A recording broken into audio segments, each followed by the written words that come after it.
জানো কি করে? আমি লোকটা নিয়ে যাবো। কি করবো নিয়ে? হ্যাঁ?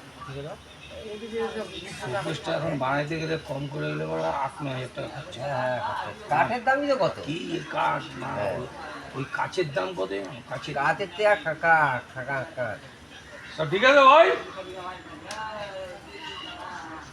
একটু মাঝের মধ্যে আসিস এদিকে। কালকেই আসলাম রাত্রিবেলা আলিপুর ও আবার শনিবার দিন চলে যাবো কালকে পরশুদিন। দেখো ব্রিজের উপরে দুইজন বসে আছে, হ্যাঁ স্যার, ওই জি বন্ধু ওটা, জি বন্ধু।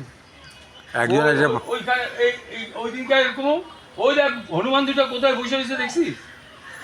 ওই দেখ, ওই ব্রিজের মাথায় বসে রয়েছে। হ্যাঁ, হনুমানে তো ছেড়ে গেল। হ্যাঁ, আরে খাবার পায় না ভিতরে, কি ভাইচান্স করবে? যদি একবার ওখান থেকে পড়ে যায় না, কি হবে? পড়বে না, ওরা পড়ে না কোনোদিন।